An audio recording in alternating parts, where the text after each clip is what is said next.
Nah kemudian disebarkan. Penyebaran itu dilarang menurut Undang-Undang ITE. Itu ada di pasal 28, makanya kita laporkan. Ada pasal 14, 15. Ini ancaman pidananya ini 10 tahun loh. Ini nggak main-main. Bisa langsung ditahan pelakunya, bisa langsung ditangkap. Termasuk pasal 28 ayat 1 yang kemudian diduga dijerat itu kepada Enji, dan itu di atas 5 tahun. Artinya Pak Enji memungkinkan juga untuk dilakukan penangkapan dan penahanan dalam perkara ini karena ancaman pidananya yang begitu tinggi. Tetapi sekalipun begitu, ya kita serahkan sepenuhnya persoalan ini kepada pihak kepolisian.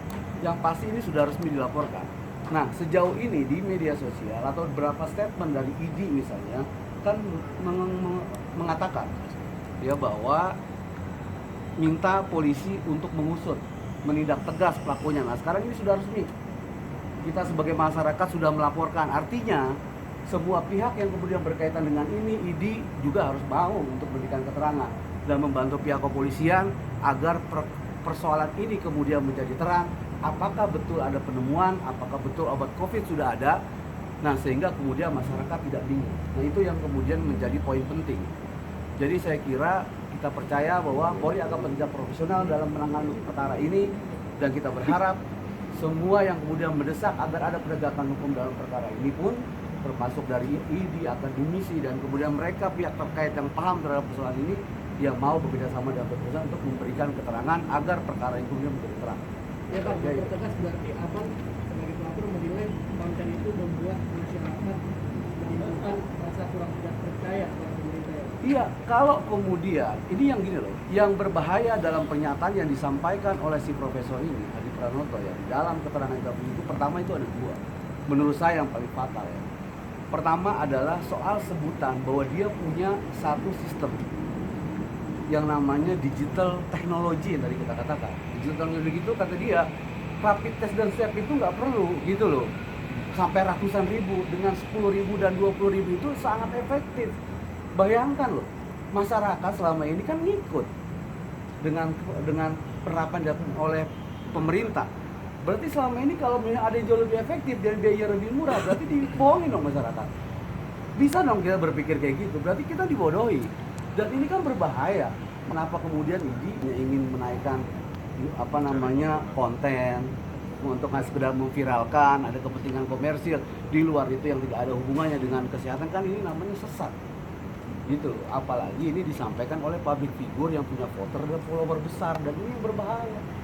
Akan dijadikan modus ke depan dan kemudian hari bahwa cara-cara dan praktek-praktek seperti ini akan terus diulang hanya untuk memenuhi kepentingan konten. Dan itu kemarin terjadi dalam kasus sampah yang dipakai untuk kepada masyarakat isi daging.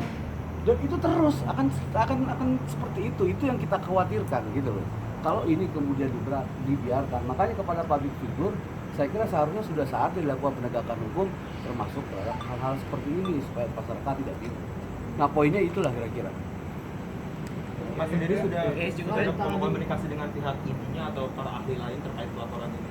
Enggak, pertama kan kita lihat bahwa ini kan bukan delik aduan. Artinya masyarakat ketika melihat ada peristiwa tidak pidana menyebarkan berita bohong itu harus dilaporkan.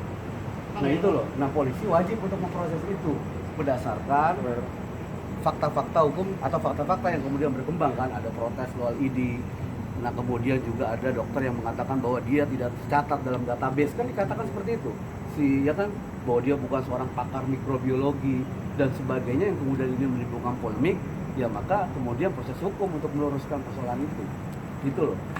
Barang buktinya tadi apa juga? Barang buktinya pertama ada transkrip percakapan dari interview itu, tadi sudah kita transkrip semua percakapannya lengkap. Kemudian yang kedua satu link URL, dalam USB ya, link URL sumbernya itu. Nah itu kita sampaikan nanti untuk dilakukan digital forensik untuk di pemeriksaan. Bang, yang menindaklanjuti RP-nya Krimum atau Krimsus, cyber lah yang namanya. Iya, bukan tindak pidana cyber. Sedikit Bang, sebelum adanya Hadi Pranoto pada bulan April itu ada yang namanya Dr. Suradi. Dia juga pernah mengklaim pernah menemukan UFA obat COVID. Nah, kenapa baru kali ini Abang melaporkan Hadi Pranoto? Kenapa yang sebelumnya dilakukan? Nah itu kan kita nggak tahu gitu loh.